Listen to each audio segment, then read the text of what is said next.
here, just so they can decide if they need it down there or up here. Gotcha. Yeah, what you got? Sure.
You may come.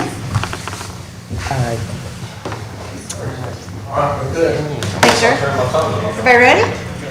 Yeah. Call to order, 4:30. Chief England will be doing our invocation today. I'm sorry, she gave you a couple of names. My bad. Thank you, Chief England. Yes, ma'am. My pleasure. Let us pray.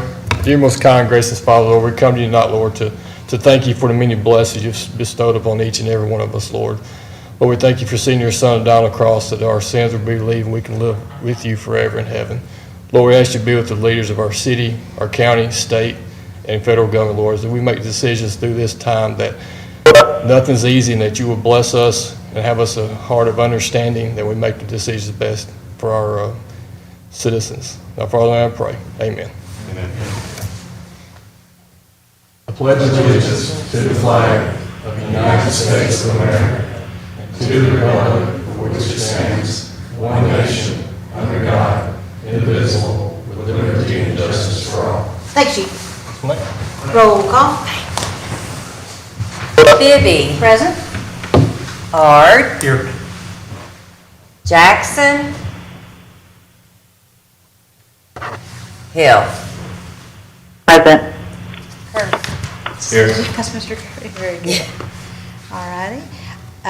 Agenda items will be acted upon if they meet the guidelines necessary to perform essential minimum functions of the governmental body or a matter of necessity to respond to COVID-19. Do I have a motion? So moved. Do I have a second?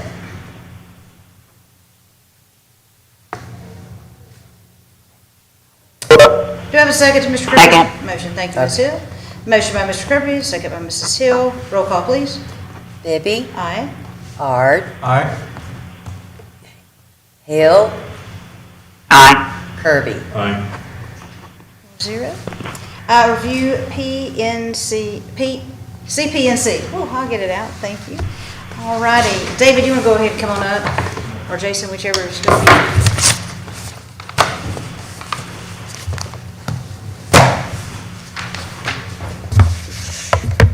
Council President, are you going to allow Herman to share what, Yeah, I are was we going about to to ask discuss him. what Herman sent? I was going to ask, have you sent David a copy of what you sent council? It just fits in what? Great question. I have it here if you need to see it. Okay, thank you. Can Herman speak into the microphone? Chrissy, he just handed David the copy, so we're gonna let him read Not that. yet, but I have to give it to the council. How about this? I don't have it in front of me, Charles. Would you read it? Go ahead and read it if you don't mind. So we'll have it on record. It says this agreement, herein referred to as the agreement, is entered into as of this day, September of 2020, between Decatur, Alabama Municipal Corporation, hereinafter referred to as the city, and Healthcare Investment Group, Inc., DBA First Response and/or First Response EMS, hereinafter referred to as Healthcare Investment Group, for the mutual benefit and in consideration of the commitments made, therefore each hereby agrees as follows. 1, in lieu of posting a required performance bond as required in Chapter 3 of the Code of Decatur, Alabama, Healthcare Investment Group will, at the City of Decatur, Alabama instructions, deposit with the city the amount of $25,000 and the city will maintain those funds in an itemized deposit account to be determined by the city. Number 2, in the event Healthcare Investment Group should cease to operate or provide ambulance services, provided both ALS and BLS services in the city of Decatur, Alabama, without a 30-day written notice, the $25,000 deposit will be forfeited to the city of Decatur, Alabama, without recourse. 3, however, in the event Healthcare Investment Group puts in operation a new 2019-2020 ambulance unit to respond to ALS as well as BLS calls in the city of Decatur, Alabama, by June 30th, 2021. Imagine that should be 2022, no, 20, I'm sorry, anyway. And meet all city inspections as well as acquires all required documents to operate or provide ambulance services in Decatur, Alabama. The $25,000 deposit will be promptly returned or refunded by the city to Healthcare Investment Group, Inc. without further city liability. Otherwise, the $25,000 sum will remain on deposit with the city with the same conditions and provisions as provided in paragraph 2 of this agreement. 4, each party is executing this agreement with full authority. 5, the agreement shall remain in effect until September 30th, 2021, unless extended. David? Yes, ma'am. Well, first of all, I'd like to thank everybody at the city for working together to help both the city and our citizens as well as first response to make it through this issue, and hopefully all parties can be happy after we go forward here. I just have one question about number 5. September 30th, 2021, unless extended. I'd just like to be clear, this is a 5-year CPNC, but the purchase of the new truck at the latest would be September 30th. Is that accurate? No, it should, I thought it should be June the 30th. Let me share with you what, I had to put some date in the agreement because you can't have an agreement that doesn't have an end date. Sure. So we can adjust that. But the idea was June the 30th, you'll either have a vehicle in place or not. Just Herman, he's asking about section 5. I understand. June 30th is in section 3. I understand. So June the 30th, we'll know something by then. Sure. You'll either have the money in your budget or it'll be extended till, in this case, September 30th. Yes, sir. To get it accomplished. Yes, sir. And my question, But sure. I had to put something in. I'm not attached to Oh, that. 100% agree, 100% agree. My question would be, in agreement to this, we would receive, at this current time, a 5-year CPNC. It doesn't have anything to do with your CPNC. Gotcha. That was my question. No, I wouldn't try to limit your CPNC. That's fine. Thank you, thank you. I got your question now. Thank you. Yes, sir, thank you. Yeah, thank you. Council, this is. Well, Council President, this is Christie. Okay, Go ahead. can David finish up? Christie, I'm sorry, he was about to start again. Well, Okay, can I just, Yes, she can go ahead. well, I guess I understand that David has submitted this to us, but I wanted to be able to share what Herman, had shared with me, and us as a council talk about that before, but we can do that afterwards if you think that's best, but. It's okay. Let's go ahead and just don't, he needs to hear that too. Herman, can you come to the microphone? If Well, there's one right there, it One should right say- there, okay, I can do it. Okay, thank you. Christie can't hear. Yeah, this little- Thank you. All right, as I shared last week, I would check and see if a bond was available in the market or potentially available. And that's what it is. I contacted, but any applicant for a bond has to provide financial information in order to be considered. If the financial information justifies it, then a bond can be issued. Now, the amount of this bond that's now in our city ordinance is $2 million. That may very well be too much. All right. So the thought would be, but it makes no real difference whether you want a $10,000 bond or a $2 million bond. The financial information must be provided.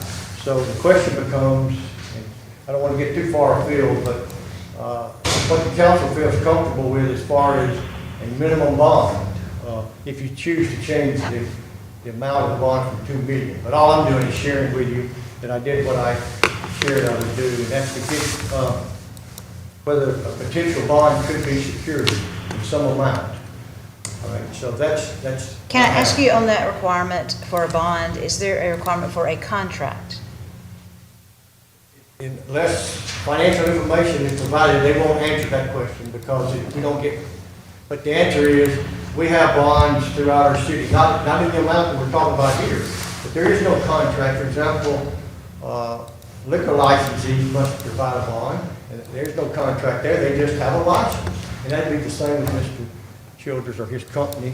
But if that becomes a concern with the bonding company, certainly we can develop an agreement. But they did not indicate that was a requirement presently. But what is a requirement, and for them to even consider it, is certain financial information must be provided. And Ms. Page, I would agree with Herman, but when we can ever get down that tarried pathway to, let's look at your financials, that's the stumbling block. Once we send the ordinances to them, because there is not a contract, and I'm very familiar with bonding because we have a used car dealership. if they see the ordinances, you see the emails and the replies that we received on that. We're perfectly fine with the way this is outlined here, and we'd like to move forward if it pleases the council. Well, and I appreciate that, David, but I wanted the council to have discussion about it because I shared with Herman today, if 2 million, if your business is not valued at 2 million, they're surely not gonna, issue a bond. So we could obviously go down, and if we need an agreement, a contract, or whatever that is, then why don't we do that? I mean, that's what our current ordinance outlines is the 2 million, but we may need to modify that. And we wouldn't be having to do this $25,000 deposit to the city and then for you to buy a new ambulance. I mean, I know you stated last week you were going to buy new ambulances. You stated a year ago you were going to buy new ambulances, and the year before that you were going to buy new ambulances. Yes, ma'am, you're exactly right. Let's do this though, David. Last time we met, I asked you point blank, we talked about the bond. You said you were not going to consider a bond. And then I asked, we had discussed the 25,000, and I think you weren't willing to negotiate. The council didn't give us really any direction. Herman was trying to look at different directions. What you have before you is what we come up with. I think the ball is in your court, as far as the bond. But I disagree with that. And I appreciate the compromise, but I think the council was waiting to hear also back from Herman about that. Maybe we just need to lower the bond amount. Could we hear the content of that response you got from that company to talk about the death penalty?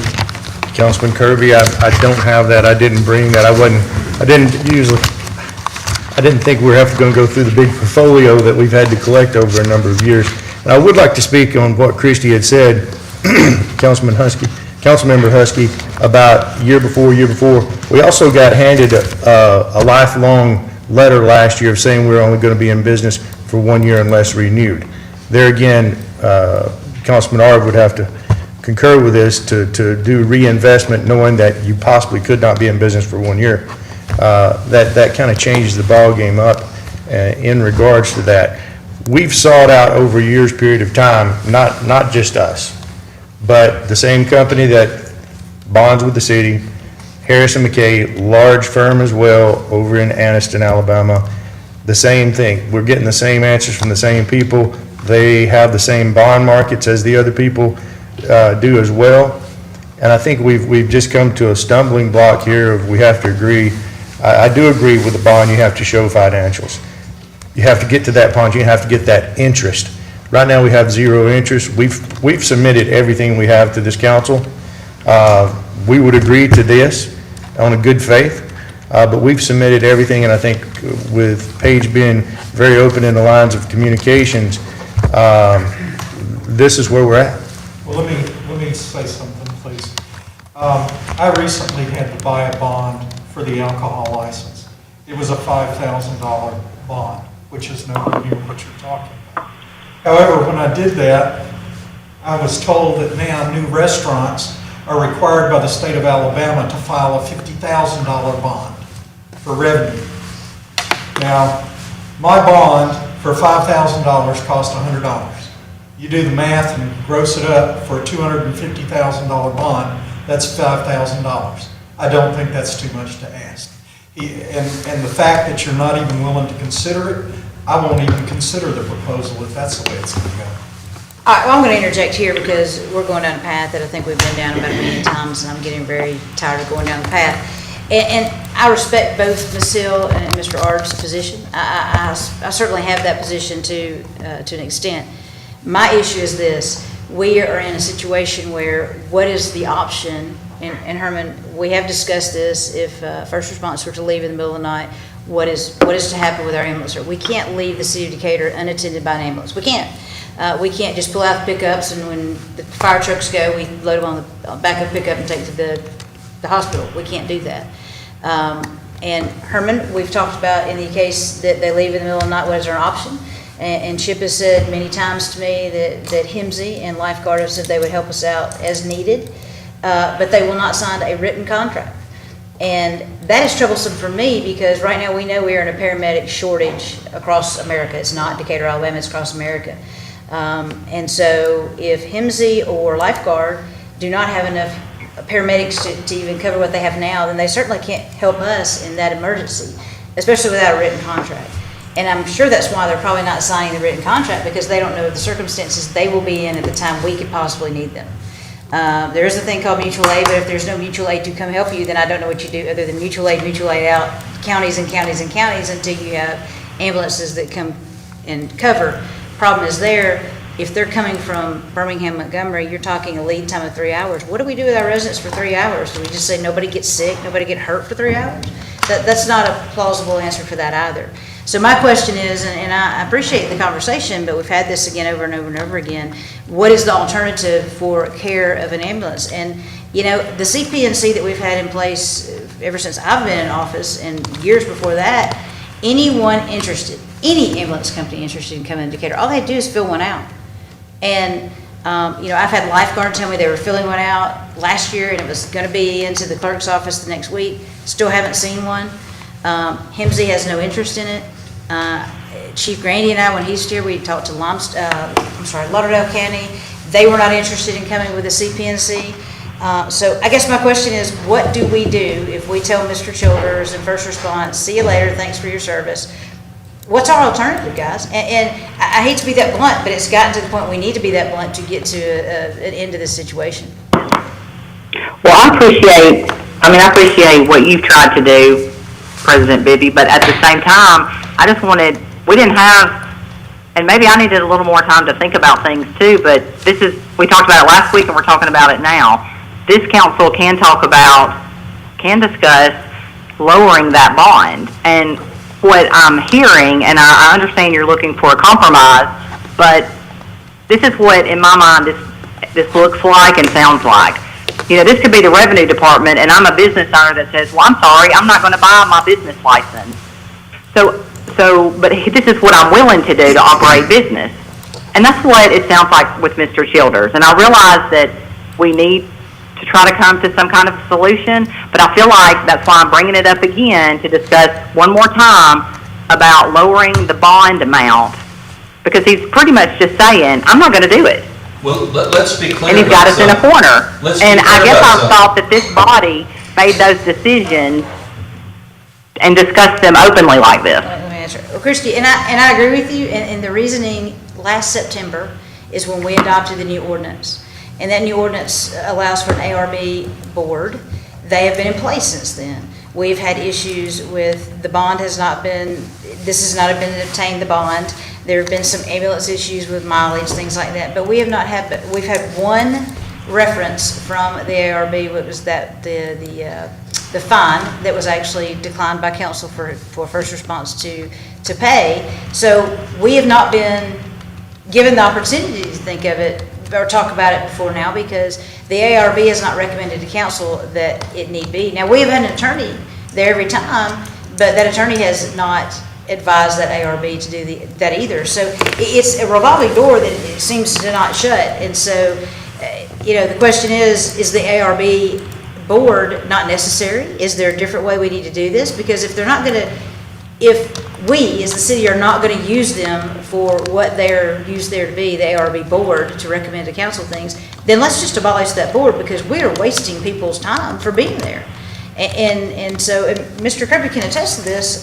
We go to just about all of the ARB meetings, and if I'm going to sit there for 2 hours and listen to the same argument every time, and these folks have jobs that are on that board and they have to sit there and actually nothing gets done, then I think we need to discuss, do we not have an ARB board, and how do we do that, and how do we rectify the problem of it not getting to council where it should get on a proper timeline? I mean, I agree with that. Obviously, I mean, I know that you, Charles, have been to those meetings and they seem like they're not productive, or no one speaks up and stands for anything. You know, it doesn't come to council. That's concerning.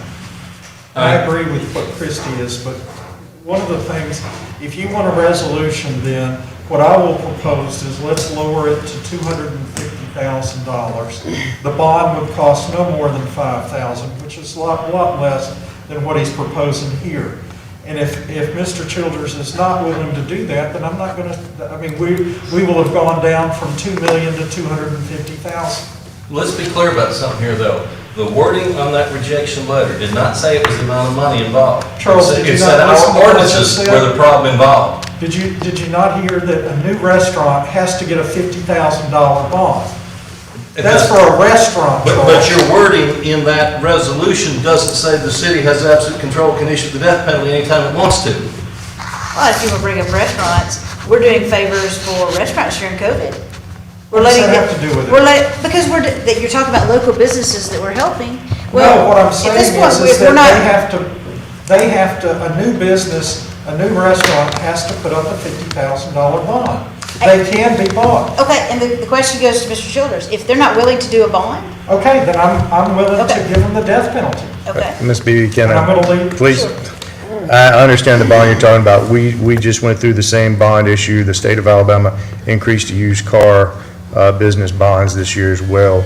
And Councilman Ard, the stickler point is you, as a business owner, you have complete control of your business, whether you succeed or not, and a bond is paid out or not. Used car dealer, same thing. You have that. We have 39 pages of ordinances in the city of Decatur. Let's look at other cities. 2 pages, 3 pages. Huntsville's got 2. You know, Mobile's got 5. We've got these so egregious ordinances in place. I'm not trying to get out of a bond.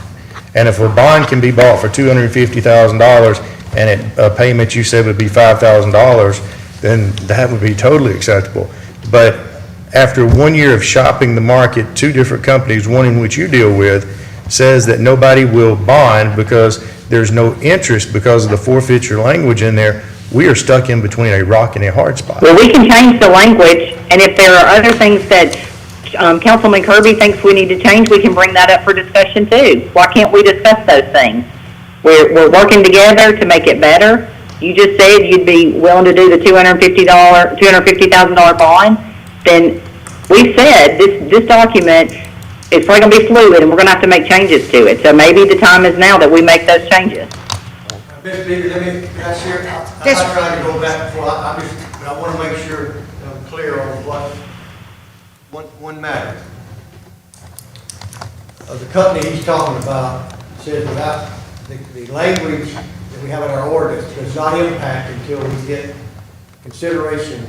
I asked him about, did you have to have a contract? And the answer to that was, until we get the financial information, the other parts do not matter. But yes, we negotiated before bond, but the key point is, if some language needs to be changed, we can consider that. Sure can. Yes. And the other thing is, it's also, I'm just being open, the premium is based on lots of different factors, so. Terms and conditions, yes. I do not know whether $5,000 will, I'm not saying that's what I it didn't was. shop the market for that. Yes, sir. Yes, sir. I would agree. I know I couldn't get a $250,000 bond. The premium is based on terms and conditions. We've got 39 pages of, Well, it's based on financial wherewithal too, but yeah, you're correct. correct. They look at what they're committed to. Yes. I wanted to make sure that was understood. Exactly. Go back to my little seat. Thank you. Thank you, Herman. And let's be clear. Councilman, Let's be clear about the rest of this too. We put rules in place that gave timelines when things had to be accomplished. Everything that he could accomplish in that timeline has been done that was within his power. We haven't enacted our own timeline on our end. September 23rd was the original date. About midnight, stroke of midnight, everything ends. That's been extended to October 5th, 6th, is it? Yes. 5th. And that is not his fault. I don't know that he's done everything that was required of him. The ambulances themselves, they were in a lawsuit that they were paying out, and he couldn't buy new ones. So let's be clear on that. There are some things that probably could have happened that didn't. I agree, and Yes, ma'am. our new chief actually agrees too that some of this wording in the ordinance probably needs to be changed. Yes, ma'am. The well, question let's is, hear from the new chief, because, I mean, Paige and I, we met with Chief Grandy, we met with Chip, you know, we had discussed contract or ordinance. I mean, we can make the changes necessary. well, I would hope so too, Christie, but when we voted on the last one in September of last year, as you remember, it was a 9-year process for it to get done the first time. I would love to say we could, and it would be a quick process. I just don't know that that's reality. And my question is to David, are you willing to stick around through every how many years it takes to redo the contract? I mean, the CPNC, I have no idea. That would be you as a business owner. Yes, ma'am, and I think, Well, I mean, obviously David just said that, he knows about these other contracts and they're, 2 pages in length in comparison to our lengthy ordinance. I mean, And that was hopefully it wouldn't take us discussed, 9 years. and Chrissy, that was discussed. And maybe we when need to they assign were someone working on different for that ours. task. That was discussed when they were working on ours. And I've even read parts of ours that kind of seem to contradict one another. I'm not, and I think when we voted on it, we all said it was a fluid document and it would have to be changed Yes. at times. Go ahead, Yeah. Chief, if you'd like to. Well, I want to just clarify. You need to come to the mic. Please. Thank you. I'll step aside. I just want to clarify a few things that was said a while ago. Yes, the ARB has not brought it to the council to vote on this stuff, but the ARB has been asking first response for months to get this information, and they keep promising that they're going to get the information to us. This is the same ordinance this was voted on and accepted, and it's never been done since it's been accepted, since it was put in since September.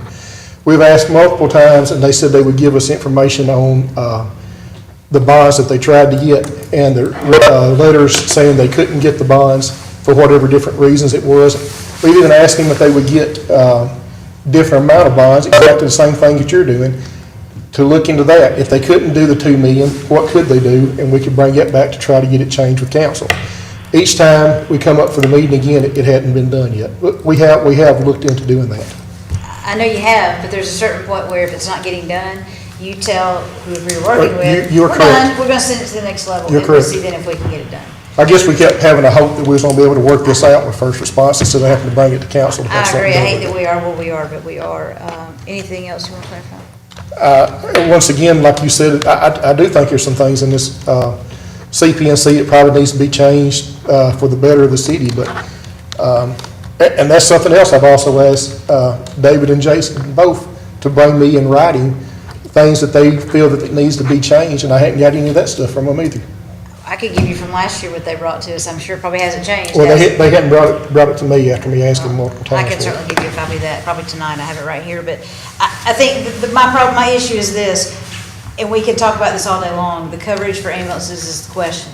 Mr. Childers, are you gonna stay in Decatur? If you don't stay in Decatur, we're going to start looking at a different avenue if you're not gonna go the bond way or the way that it seems like the majority or some of the council's leaning, then I don't know why we're doing this round and round about, if you'll just tell Ms. us Page, what your we intent want to is. stand indicated, I think everybody in this room knows that.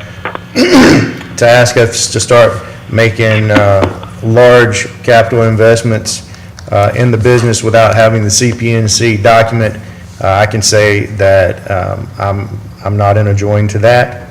That's not a wise business move.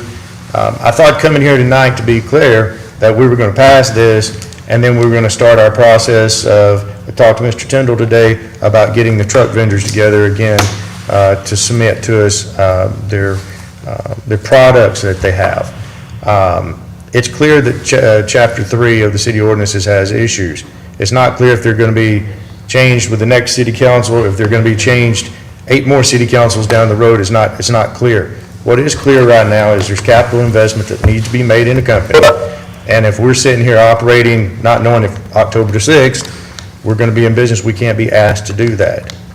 And I don't disagree, your business, and I'm with you on this side and on the side of the council that I would not invest in a business that I didn't know if I was gonna get a favorable nod from the city on, they wanted me to continue business in the city. I would intend to do what they asked me to do, but I just don't know, I'm with you, I don't know that you should, I mean, I'm just gonna tell you, I don't know that I'd invest a lot of money either. And- Because it's a roll of the dice every time that this issue comes up, and. Sure, it is. You know, I think that's what we're seeing with other ambulance services in And in Our September, region. a 1-year license that's good for 1 year is still not enough time to make that investment in the new units. That's the reason we haven't done that.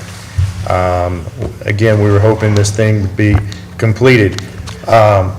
One thing I'd like to point out, we keep going back to the bond issue. There was no due diligence done on this bond issue when it was written. I understand you guys as the council voted on something and you're just as good as the information that people are giving to you. We don't even know the authors of this Section 3. We've asked for it several times. Who wrote it? We don't know that. Who done the due diligence on the bond? We don't know that. Nobody will speak up. And we're sitting here now trying to figure out what to do. And Councilman Art, I understand your philosophy about the bond. I really do. But if we need to go out and look for a $250,000 bond, I would be crazy not to put up $5,000 premium for a bond rather than $25,000 to the city. That would make a lot of benefit to me. It's optimum for us to get the 5-year CPNC in our hand so we can start back to work and reinvest in the city of Decatur. Okay, then I'm just going to point blank with you. We all know, we've all said it here tonight, there's some issues with the CPNC. Yes, ma'am. You want your 5 years, are you willing to do the $25,000 bond? You are going to have to then relinquish some of your financials. And that's going to be part of that process of you getting that bond. Sure. Ms. Gillies had my financials since June the 12th, I think it is, and nobody's asked for them? Okay, then I'm confused about that as Let me well. make sure, they're talking about audited financial statements. I don't know what this. Yeah, they're audited. It was $15,000 to produce those financials, unfortunately. So is what Ms. Gillies holding the appropriate financials or not? Yes or no? Audited by Warehouse Strip and Quinn Law. Okay, well, we need to get that supplied to the, if it's okay, we're concerned about sharing financials. Well, I guess that's troubling to me, Herman, if we've had them since the 12th with their application, then I'm not quite sure why since June we haven't looked them over as a city and said yes Well, or no. because the financial statements, only a few people in the city can review those for obvious reasons. Well, I would hope that Chip could as an attorney. Well, okay, let me ask, is it okay, Mr. Childers, for us to provide that to the insurance broker and see what they can come back with? Did they give you this? And let me ask this, Herman. 2, 3, 4 years ago, it was printed in the paper, statement by Chip, their financials would never be shared to the public. Yet more recently, Chip made specific comments to the paper about what was in those financials.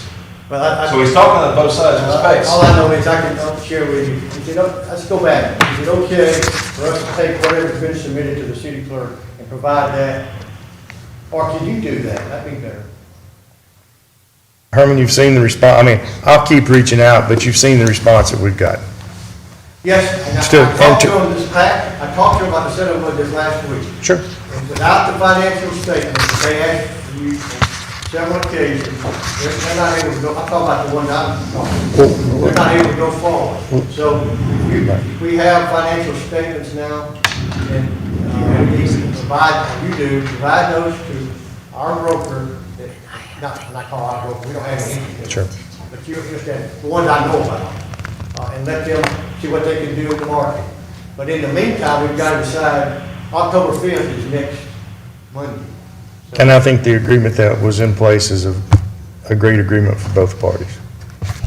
But I think what you're getting, David, is we have a couple that are good and some that are great. CPNC in order to get this accomplished, but I'm just trying to, I'm doing like he's talking about. I want us to get to a point where we all feel comfortable, but, you know, that's what we have, so. And let me go back into something else in history and bring it up to the current point. Back in year 12-ish, I think it was, and this whole thing came up, and the last second, he was supposed to send his non-emergency calls through the 911 system, which I told him back at that time, I didn't think that was a good idea. He got a little upset with me. He wanted to be open operating. He got a little upset with me. I think history has proved me correct that sending those non-emergencies through that system was problematic at best, okay?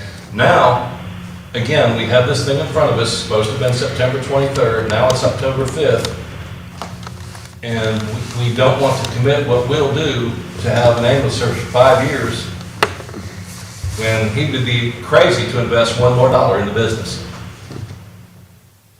Hey, okay, I mean, why can't we adjust the amount on the bond and do the 5-year thing? Well, again, Christie, I think that, I hate to say it, but on our part, I think we've dropped the ball. If we've had his financials since June, then I don't know that, it's not really our fault that we haven't, I guess, I don't know. But he coulda, shoulda, woulda. I mean, like, I realize we got a lot of people in this and a lot of balls dropped, but this is where we are. So this council can decide. We can lower the bond amount and we can, I don't have a problem with issue the it bond for amount, 5 years. Christie. My thing is, and you're a business owner, you know how it is. I don't know that, would you want to invest in something that you didn't know if tomorrow was going to be taken away from you? And I think that's the question from Mr. Well, that's our economy right now. So if we're going to get real, I mean, that's Mr. everybody Marks, that's a if we were business to owner. provide It's not the just him. Insurance, But- if Mr. Childers would allow us to take the insurance I'm information. sorry, I prefer him to provide it, because we don't need to. Okay, The city do not need to be provided. would it not be possible to get a quote for what they would do, $250,000 for, once they got that information? And if they come back and say, we can't get a bond for $250,000, then that's gonna show us something. But if they come back and say it's gonna cost X, then we have to decide if that's reasonable or not. But until we know, it will not take an insurance agent long to bond it once they have the financial information. Usually it's a couple of hours. Well, I don't want to disagree with you, but this is a little bit different animal. Then how long will it take? I do not, I'm sorry, I do not know the answer to that, but they will move as quickly as they can, but they can give us an idea. I would hope they can do that within a few days, if not less. Well, that's, okay, so they would have it by the 5th of October, which is when the current one expires. No, the other one has already expired, that we've given a. We extended it to the Which is 5th. Monday. I understand, let's see, we'll work toward that, sure will. I guess the question is, it's great if we want to work towards it, Mr. Childers, do you want to keep working And I towards that think, goal? just to add to Mr. Marks, for a bonding company, this is not your obvious bricks and sticks. And Mr. Jackson, I just used the car bonding, it raised this year on how easy it is to get that bond. But this is not a brick and sticks bond that we're talking about here. And I would think that the bonding company, out of 39 pages of ordinance, they're going to send a team of attorneys out to meet with you and your other attorney to work out the terms. What happens when you can't work out the terms? We've just kind of been strung along. We continue to be strung along. Again, look at our employee staff, look at getting new people. That's just food for thought, but is this thing going to happen in 3 months? I would doubt it. I would say that, there again, I'm not in the bonding company, but they would send a team of attorney out to speak with you and Chip and work out the terms of the bond, because they have to be terms. It can't be a CP&C. Please understand, they may come to us eventually, but they're going to start with you. Eventually, yes, sir, eventually. That's our problem, Then they'll come to eventually. us maybe. My thought would be, listen, if you get that information, you know the people you're talking about. If you get that to them tomorrow morning. Okay, be clear. I'm sorry, I'm lost. Whatever this audited statement, you get that to them tomorrow morning. I don't mind sharing the audited financial statement. I have nobody that has asked and has interest. They're closing the door in my face. No, you're doing a very effective job of avoiding my question right now. Maybe I need to be an attorney, I don't know. I'm asking you very simply, I'm not trying to be, I'm asking you very simply, can you get that financial statement to the broker that we're talking about tomorrow morning? Who did you speak with there? I'm talking about the one that you talked about, Kerry. Okay, Ms. Carey. Kerry Williams. I understand and appreciate the other part, but that's my question. I'm just joking. Lee Herman, you know that? Yeah, that's my question, just, can you do it? The answer's gonna be yes, I feel good now. All right. Thank you for answering for me, Herman. I appreciate it. Mr. Jones, I have a question. Have you had any employees leave you in the last month or two? Yes. What Well, did I they stressed say when that the they last left? time. Sir? What did they tell you when they left? When you're looking at EMS individuals, they're hardworking individuals. They want security. First response is the first service, in the city of Decatur that hasn't had financial issues, not talking poorly about any other. But when you have people that they see in the news, nothing toward Bain, but they see in the news that you have a service that their CPNC is expiring, then you have this other, it just doesn't set well with them, and, you know, they've got families to support. And that's not trying to pressure anybody into making a move, that's just EMS. So they're saying they're seeing an end to their employment coming. They're saying it's dicey. Well, if it's coming to an end, you just told us earlier that there's a shortage, so they probably get a job somewhere.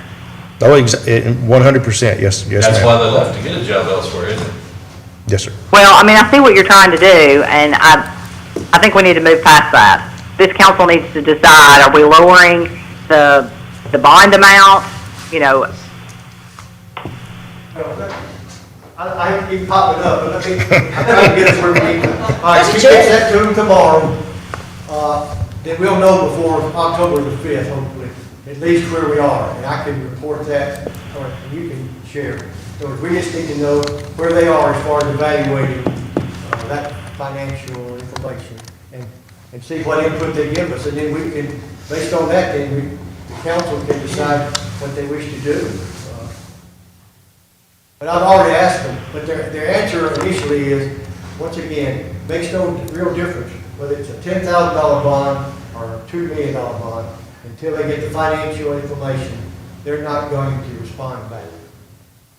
Okay, so, and I understand there's other issues that have to be, and I agree with that, but they can at least give us some idea of what else they need.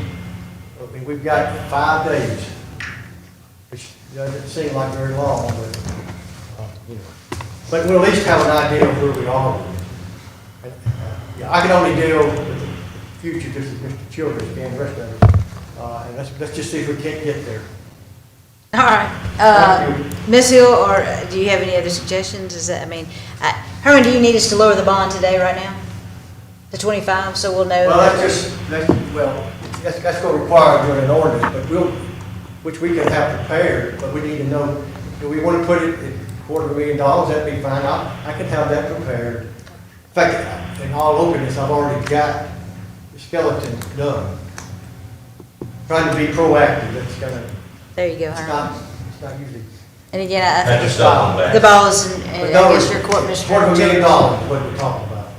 Yeah. I mean, I'm just. Herman, I'm not in this business, we'd have to ask him, and if he's not Well, willing that's to do that, then I what- guess we have to start looking for another ambulance company, I don't know. Does the council feel comfortable as a body with $250,000 put in there initially? Or you just want to leave it blank and? Well, I don't have a problem with that, and I'm in favor of that. My issue is this. We've already admitted as a city, and he's admitted on the other side, that we have an issue with some wordage in our ordinance. Right. So the question is he going to invest in a bond that we have not then taken care of those questions with that ordinance? I mean, I don't know, that's something you're gonna have to answer, Mr. Childers. If we're gonna address the ordinance, that will take longer than 5 days. Yes, I have no doubt that That's will not right. happen in But 5 days. y'all made the commitment back when it was adopted, that you would look at it, and I understand it's been a while, and if some changes need to be made, that y'all would consider those. So that's what, that's. President Bibby, let's have a meeting, because you just stated that the ARB has not brought anything to the council. Why don't we hear those? Let the council then make amendments to the ordinance, if it's needed. I ARB, I'm sorry, go ahead. I think that would be something that we've heard Chief Thornton say, that the things that they think need to be changed. I'm sure that David, of course, we have that from, if you remember correctly, last year when his lawyer came in to address council, we have all of that. So there are quite a few issues that are in that. So I guess my question is, even if he can get that bond, is he willing to invest in a company that, or invest in our city when we have not cleaned up our ordinance yet, that we know is inefficient? Well, we attempted to, and that's what I'm saying right now, like, let's, No, I don't know that we Why attempted can't- to. I think that There ordinance hasn't been came one out. amendment well, to we the- did, the council did when we created a new ordinance, but we stated it's a fluid document. If it needs to change, we need to hear that. And if the ARB is not going to bring those recommendations to the council, then this body may need to host that meeting. And I'm not I don't have any problem with it. So, Mr. Childers, it's really up to you where we move forward. Ms. Beebe, we don't want to move out of the city of Decatur. We've said that from the start. I think the bond is a stickler point. There's 39 pages, 38 and a half that are stickler points. We'll say that and leave that alone. We're vested in the city. We want to stay in the city. Now, if we wanted to throw out another thought that Mr. Alexander came up with, is he's thought that it would take $2 million to operate for 6 months with an ambulance business. We'd be more than happy to entertain getting paid until this council can make up their mind what they want to do. Maybe that would rush things along a little bit. I definitely think you should be paid for your service if we cannot provide in our CPNC ordinance what needs to be. I think that's about $11,000 a month, so I think that would definitely get the wheels rolling quicker. Yes, yes. And I don't know that I would not, you'll gavel myself and make that motion if we cannot make those changes that will accommodate them to get that bond if they can with their financials. That we're going to have to get ambulance service from somewhere if they move out. So if we're looking at $11,000 a month, well, then I guess we either That's a day. per day. Per day. Wow. Okay. Well, that really is moving. So I mean, I think. So that's what we're going to do. I guess you'll take those financials tomorrow, see if you can get a $25,000 bond. If you can't because of our $250,000. excuse me, $250,000. $250,000 bond. If you can't because our ordinance is too cumbersome, then I guess you come back to us. I don't think we will get the ordinance changed in 5 days. Yes, ma'am. And I think that's going to leave you at a very unsecure position. And I don't know that we should do that to any business owner. So that's where my problem is you do run a business. We, as the city of Decatur and the firemen, we are looking at going to those accidents and those incidents in the 911. We're not looking for a paycheck. That's not what we do on this Yes, ma'am. side. You are having to. You have overhead that we don't have. Yes, ma'am. So that's why we can't tomorrow turn our fire stations into ambulances as well. Yes, Because ma'am. we don't have that overhead. You should not be penalized for that, in my opinion. And I think we would not be doing this if it was a different business in the city of Decatur. And I think that's a problem that we have got to fix. But I have no problem going down the road and trying to fix it and see if you can't get that $250,000 bond. If there's any other questions, we'll adjourn. And I guess, Herman, you and David can get together and we'll see what we have next Monday. Anything else? Not for me. Do you have a motion to adjourn? Yes. Do you have a second? Second. Thanks. We'll get to the work session in about 5 minutes.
lines, do I need to call Andy?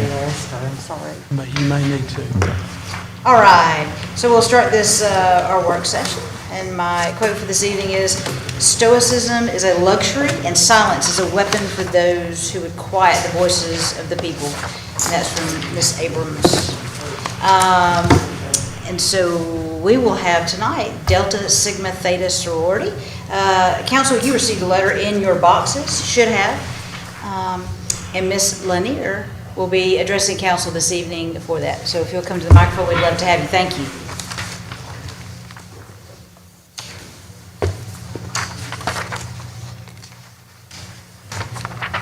Thank you and good evening. I am Judice Lanier, President of the Central North Alabama Alumni Chapter of Delta Sigma Theta Sorority Incorporated. For those who don't know, Delta Sigma Theta is an organization of college-educated women committed to the constructive development of its members and to public service with a primary focus on the Black community. Since its founding over 106 years ago, more than 350,000 women have joined the organization. The sorority has over 1,000 collegiate and alumni chapters located across the United States and internationally. The Central North Alabama Alumni Chapter is enthusiastically engaged in projects and events specifically designed to benefit the county communities of Lawrence, Limestone, and Morgan counties. We at Central North Alabama are deeply disturbed by the recent findings of the Department of Housing and Urban Development that the Decatur Housing Authority practiced racial discrimination against elderly African American residents in the assignment of housing units. Our elderly are very precious to us and have lived a life serving their families and contributing to their communities. They deserve better. We should seek to protect them and treat them well. The findings were appalling and clear. Elderly African American residents were repeatedly skipped over when units became available in the towers. In addition, these buildings were not equitable in their amenities and condition. Those elderly African American Decatur residents denied entrance in the towers were also denied walking trails, riverfront views, libraries, community kitchens, pianos, and outdoor patios. They were denied social activities, so important to the well-being of our seniors. This is a clear case of discriminatory housing practice.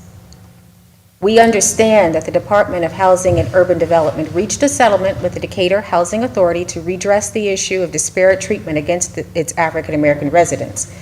That is simply not enough. There's no accountability, nor controls to correct the culture of discrimination with the Decatur Housing Authority. The citizens of this city deserve full transparency from the Decatur Housing Authority to Decatur Housing Authority Board and the Mayor's Office regarding the findings of the Department of Housing and Urban Development. Therefore, we ask for the Decatur City Council to call a special meeting and/or public hearing with the Decatur Housing Authority directors, board chair and members, and the Mayor of Decatur to specifically address the concerns of the citizens of Decatur regarding the Housing Authority's disparate treatment of its African American senior residents. It is simply the right thing to do. Thank you. Yes, ma'am. And we, the council, we really have no direct authority over the directors of that board, but I certainly appreciate your letter and you're concerned. I have the same concern. I think this council does. And I have no problem calling a meeting, a special meeting, and requesting that those in the letter that have been requested to come to that meeting come and share with us their findings. I think that is appropriate, but that is up to council, so I'll entertain thoughts. Well, first I have a question. Ms. Lanier, if you could answer it, please. When this came to our attention, more than one of us asked the mayor, we saw a comment that was being made that he was having an investigation done. We asked who that was. We were not given an answer. Have you folks been told anything about investigation? No. Thank you. I support the motion. I think that our community deserves an answer, and I appreciate you coming and speaking for us today. I think our community deserves an answer, and if our mayor has any sort of information regarding an investigation, I think that he needs to present that information. The motion. Look, I looked into this matter, and the HUD is following up with the Housing Authority to make sure that they're meeting their guidelines and operating as they should be, and they will be on top of this, the Housing Authority, ensuring that they're functioning as they should be. So it's not a role for the city, as I understand it. Our responsibility is to appoint board members, and that's what we do. To remove a board member requires an impeachment hearing that would take place in the Morgan County Circuit Court, and I'll refer to that point. The council doesn't appoint board members. It's the mayor's. The mayor does. That's right. You said we, and I just want to make sure that's clear. Is that the extent of the internal investigation that you spoke of, Mayor, that we're now going to just allow HUD to get report the findings or take care of the situation, because we were told that there was an internal investigation? Is that the extent of that internal investigation? That response? Mr. Jackson, I answered your question. It's going to be for HUD to manage the Housing Authority. That's true, but that's all the authority that we have. That's true, but I'm asking a different question that pertains to a statement that you made, that there was an internal investigation going on. That was an investigation that I was doing. I'm sorry, say it again? That was an investigation that I was doing. Okay, so in effect, that was the extent of the investigation, is what you're telling me? That's correct. Interviewing, talking with our board members. Mr. Jackson, may I ask you, what was your motion exactly, please? I was seconding, or I was making the motion that we meet with the board and anyone else that needs to be. I will second the motion. All right, we And will. I think with the motion, we can only ask that they attend. If they choose not to attend, then, we have that answer. But I think that the motion is out there for us to request this meeting. Agreed. Ms. Lanier, you understand that your organization, we can ask, we can have a date and ask, and we will see if anyone shows up or there's representation. Can we see if there's anything, Mr. Mayor, is there anything that you can share with us other than the fact that HUD is working on this, as far as you obviously had some concern to have an investigation? Is there a reason why you can't share in more detail that with us? Sure. I learned of this in the newspaper on Sunday instead of receiving some information from the Housing Authority. That was very shocking and disappointing. From there, I started reaching out to the Housing Authority and to board members. With that, shortly thereafter, the Housing Authority ended up issuing a statement. I can't recall. I would have thought that I would have sent that to you. Do y'all recall receiving anything like that? No, sir, I I do did not. not. Okay. I'll look for that and see if there was one sent. If not, I will send you one. Most of the board members felt that the biggest area of concern was they have the Housing Authority has the ability to improve in their record keeping. There was never according to them, a complaint made locally on as I recall, the HUD started doing some investigations of housing authorities across the southeast. And it was through that they found out that there were some, I guess, discriminations here at our authority. And that's whenever the interviews started. But there was nothing shared locally about, any of the residents saying, hey, we're being discriminated against. And I get that, but how do we ensure our citizens that discrimination is not going to happen going forward? And can they do anything to correct the discriminations that have happened in the past?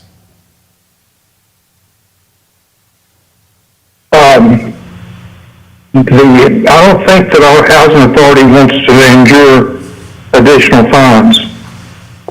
Now, one of the challenges, friends want to be with friends, and so that's folks like that present some challenges for them, I believe.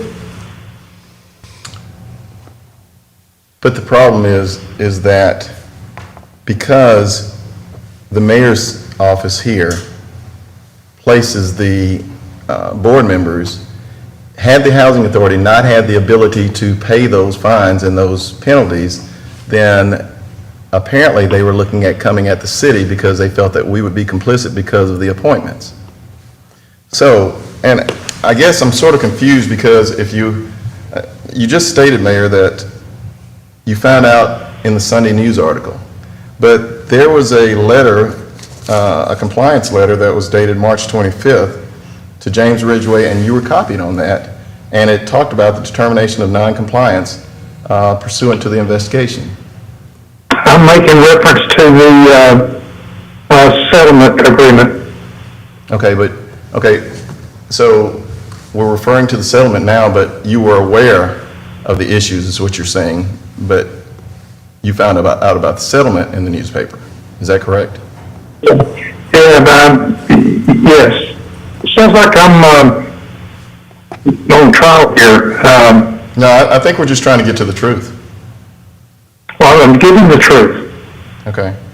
Well, It's like I forwarded the message on 8/11. Let me see if it went to y'all.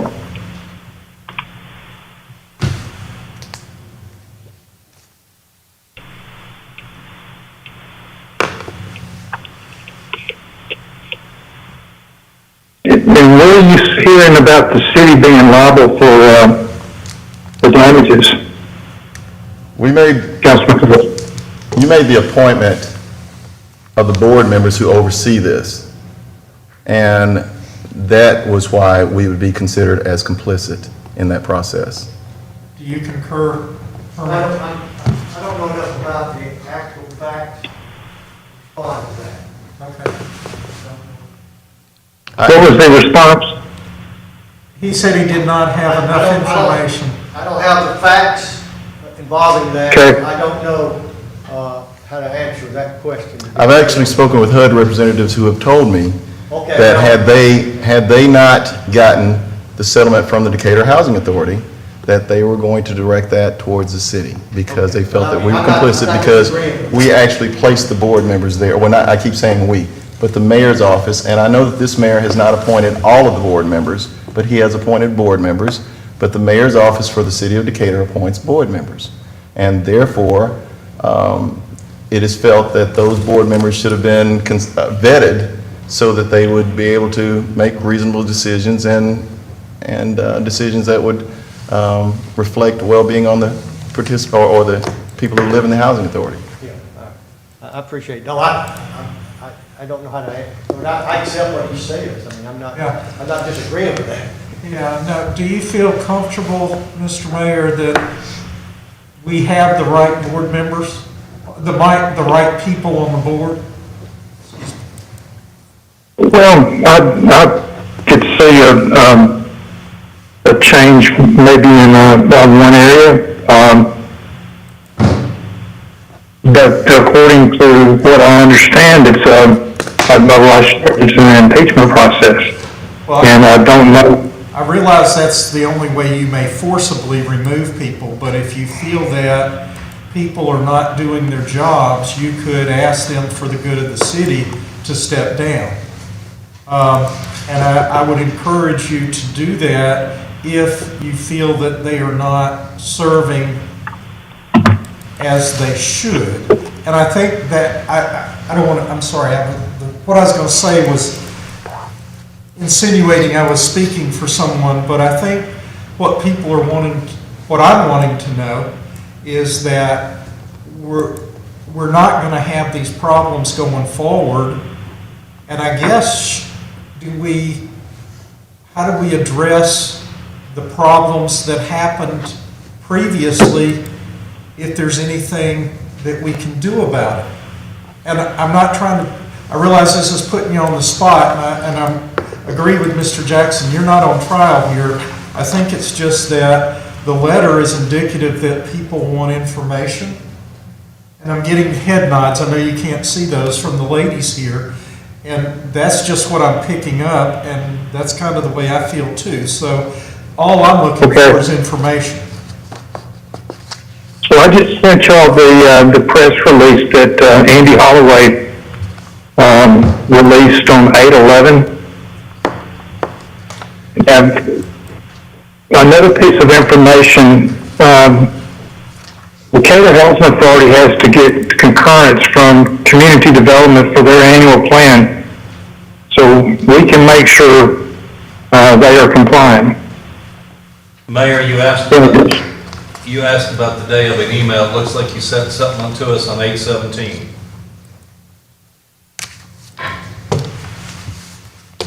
Okay. What is it regarding?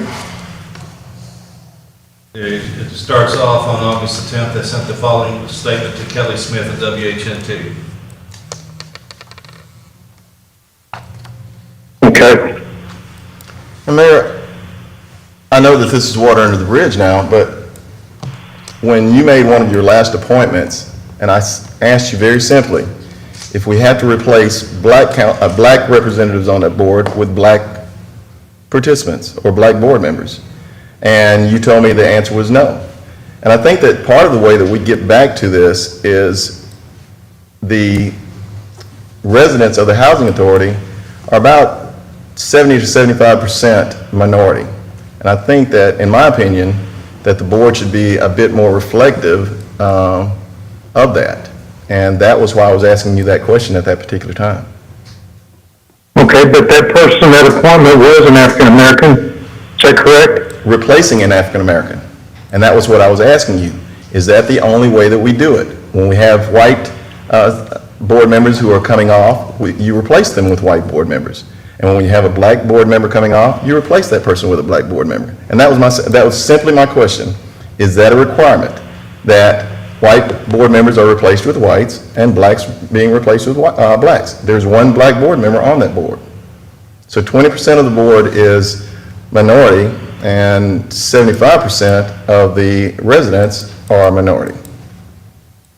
And that was why I asked you that question. Okay, well, thank you for giving the rest of the background on that. I see the email that went out on the 17th, so it does have the compliance agreement in there. I'm assuming that's the one that broke on the news. Is that correct?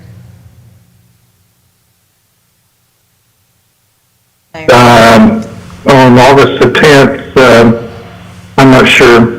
I was contacted by the news on, I think that same day. I think most of you were for comments, but that's how I found out about all of it. But anyway, let's get back to Ms. Lanier. I think that in your letter that is dated September 4th, it was in each of our boxes.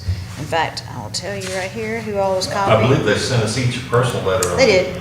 Copied was Mayor Tab Bowling, Councilman Billy Jackson, Christy Hill, Charles Kirby, Chuck Ard, and mine, of course, and this paragraph here. Therefore, we ask the City Council of Decatur to call a special meeting and or public hearing with the Decatur Housing Authority Directors, Board Chair, and members, and the mayor of the city of Decatur. So Chuck, I guess getting back to your question, how do we ensure this doesn't happen again? We can ensure that, but I think what they are asking is that we bring these people, or ask these people to come to a hearing so that they can, since that is their authority, to tell us how they're going to, But again, in the all we can future. do is ask. We can ask, right?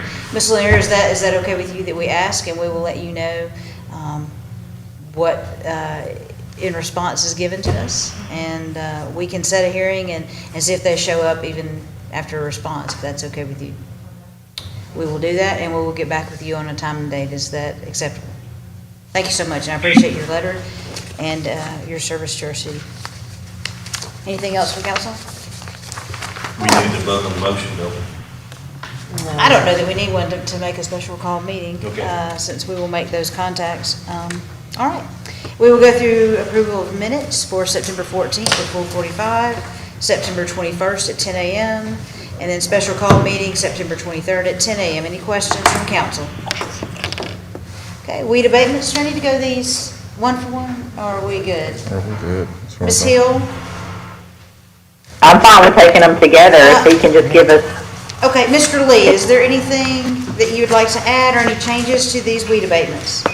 No, we're good, no changes at this time. Thank you, sir. And we will go to setting public hearings, ordinance 204429, set public hearing for November 3rd, 2020 at 6 p.m. on rezoning request number 1363-20A, tract of land containing approximately 1.53 acres and located south of Caradale Street Southwest and west of Clara Street, Southwest R2, Single Family Residential District to B1 for a shopping business district. Anything from planning? No ma'am, nothing to add. Anything from council? That's the floor. The florist? Okay, very Cater good. nursery. Okay, Just trying to give you a landmark. thank you. Ms. Hill, do you have any questions? Ma'am. Herman, is that setting two hearings because they're sitting on two different plots of land? Well, it's just one here. The next one's a separate parcel. But it's still for the same essential incident, isn't it? They're separate parcels. They just happen to be close together. Okay. All right, thank you, Norman. Ordinance number 204430, set public hearing November 3rd, 2020, on rezoning request number 136420, tract of land containing approximately .35 acres and is located south of Caradale Street Southwest and west of Cleveland Avenue Southwest R2 Single Family Residential District to R4 Multifamily Residential District. Matt, Yes ma'am, nothing to add to that one as well. questions? They just want to put a duplex. Okay. That's what it is. That's correct. Christie? No, ma'am. Okay, great. Resolution 2301, approve request for AT&T. Thank you. Thank you, sir. For a special use permit to modify equipment on the existing water tower located at 2524 Point Mallard Drive, southeast Decatur, Alabama. Anyone from AT&T on the line? Ms. Biggie, I don't think that's on a water tower. I think that's just on a tower. It's a monopole. Okay, we'll take out water tower and we'll say modified tower. Herman? Yes, President David, this is David with CMS. Thank you, David. The resolution before you is for an application made by AT&T for a technology upgrade, and they are correct. That should read monopole instead of water tower. Okay. This is the monopole that's located next to the golf course out on Point Mallard, 2524 Point Mallard Drive, and AT&T is requesting an antenna change out. Currently, they're providing service from this location. It is a 196-foot monopole, and they are currently providing service at 190 foot. They currently have 9 antennas. They're requesting to remove 6 of those antennas and replace them with a newer model. They will also swap out the remote radio units that are mounted behind each antenna, and they're proposing no change to the feed lines or the coax that is inside the tower. CMS has reviewed this application and recommends approval by the council. Thank you, David. Any questions? No, ma'am. Thank you. Resolution 302, declare surplus of municipal vehicles no longer needed by Point Mallard. Thank you. Yes, this is 2 trucks that Point Mallard asked me to list. They're in pretty bad shape, and I'll be selling them on Gov Deals. Any questions? Thank you, Becky. Resolution 2303, declare surplus of municipal vehicles no longer needed by street environmental. Yes, this is 2 pieces of equipment, a dump truck and a piece of equipment. The utility trailer was part of a leaf collection machine, and it was turned over on Highway 20, and it's totaled out. So I will be also offering those on Gov Deals. On the trailer, will we be getting any insurance money back on that, Herman? Sorry. The utility trailer that had an accident on 20, will we be receiving any insurance money on that? I'm sorry. I don't know. Okay. I can find out. Okay, thank you. Yeah. We'll follow up, that's, Yeah. Just curious. yeah, I appreciate it. We try to recover anytime we can. Yes, Right. sir. I don't know the answer to you. Thank you, Vicki. Thank you, Herman. Resolution 2304, authorize the mayor to execute a consulting service agreement with Frameworks Architecture for ADA improvements at Princess Theater. Alan? Yes, ma'am. If the council recalls, back some time ago, we had Evan Terry and Associates come in and do ADA reviews of city assets. At that time, we tried to get a plan of how we would address some of those issues. This will be the first one that we try to address. We'd have felt like that probably the Princess Theater needed to be at the top of that because there were some accessibility issues. So we're just requesting that you allow us to acquire the services of Frameworks Architectural to do the architectural work and get plans together to send out for bid. And they are estimating, it's based off their estimation of what they think the cost of the construction will be. If it's more, it would be, I believe it's like 8% of whatever the total of the contract is, I'm thinking. This was a rather large document that we had come back to us of all the city buildings. Yes. And what I appreciated is they put them in order of the, I guess, infractions they saw. And the Princess did happen to be at the top. So Yes, ma'am. I assume that's why you're doing that. Yeah. Any other questions? Is there a requirement, Alan, that once we do this, we're obligated to do Sir, Is this, once we do this, we're obligated to finish it? no, Become aware of well, what we've got to do. it was our feeling, and it's my belief that we're trying to be proactive. And in talking with Evan Terry and Associates, they commended the city for being proactive in the fact that we went out looking for any ADA issues, and we're trying to be proactive to correct those before we get into a situation where we get into an ADA compliance issue where somebody has filed a complaint against us. So to answer your question, I think we're just being proactive, Councilman Ard. Ms. Hill, any questions? No, ma'am. Thank you. Resolution 2305, authorize the mayor to execute a contract with CDG Engineering for intersection design of US Highway 31 and Red Bank Road in an amount of $59,100. Carl, are you on the line? I am. Yeah, this is to get engineering work started for intersection improvements there at Red Bank Road and Highway 31. I guess that's about it unless there's questions. Carl, where's this being funded from? Sir? Where is this being funded from? 20,000 of that is funded by reimbursement from ALDOT, and you with the council approved $50,000 for engineering work towards it in our general fund budget. Okay, thank you. Any other questions, Ms. Hill? No, ma'am.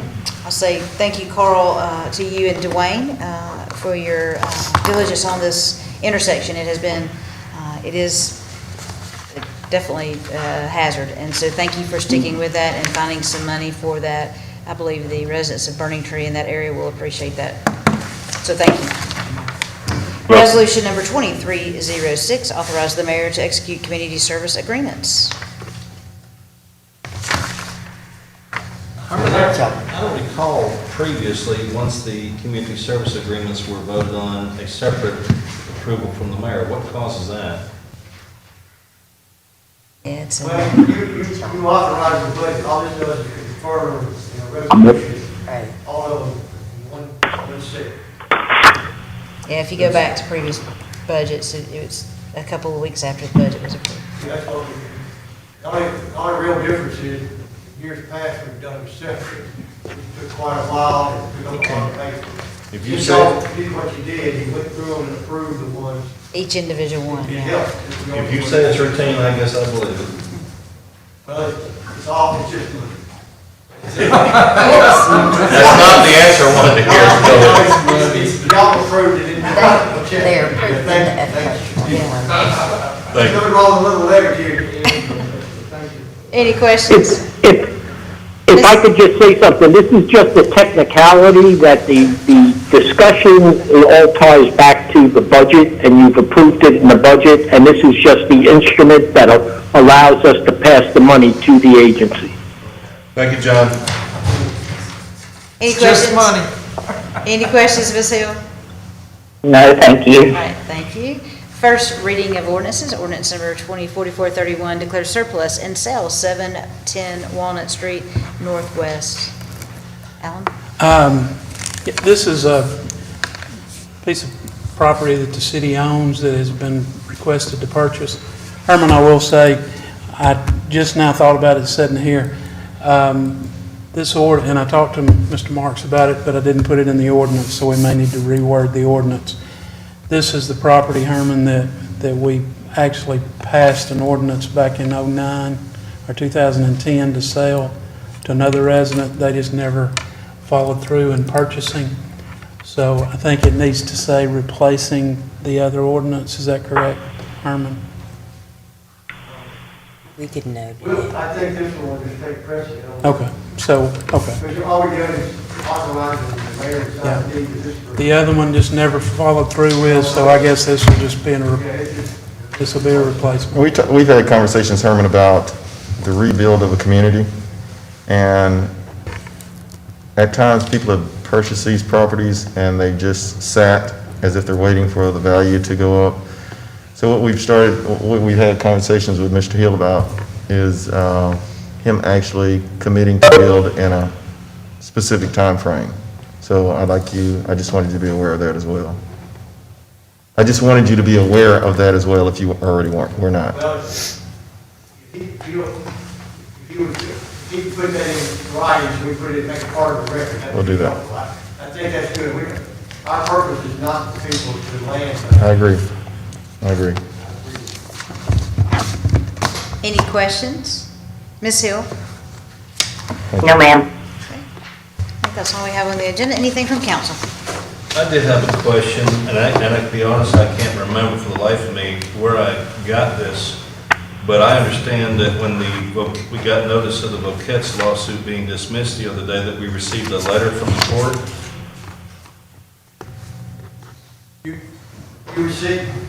You received, I sent both the memorandum and the actual, the two different orders, an order and then the memorandum that supports the order.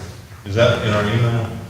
I believe so. Okay. If Now, it's not, I'll check to see, but it's, I've also been told that when the last action came through, roughly 2018, that we had another letter then, and I didn't recall seeing anything. yeah, well, That was stated. I looked at I went back and looked at the emails that was sent to the city council, all the members of the city It's council. in there, I've got it. Okay. Yeah, sure was. Thank you. Is Rodney online? Rodney? Shepherd? Yes. I don't think so. Rodney Shepherd, are you on the line? I'd like to know what the protocol is when someone comes or is tested positive for COVID. How are we handling that, Herman? Can you tell me? Once again, I'm sorry, I can't tell you, that is a HR Is Rochelle on the line? Because I saw in the paper where we had 21 employees, that was news to me. Excuse the pun. Rochelle, are you on the line? She probably is, but, okay. Okay. Thanks. We can get that process. We'll give you Because some action. That's a great question. we had a positive case in our street environmental. And of course, we're not going to say, but the other employees were not aware of it. And they're calling me and, that's of concern to me. Yes. So I want to know what we're doing, how we're notifying, how we're keeping people safe. That's a legitimate question, and we will get an answer. Thank you. Get it out to you all. I think it's a great question. There is. Thank you, Herman. Any other questions from council? Any ma'am. directors? Mayor?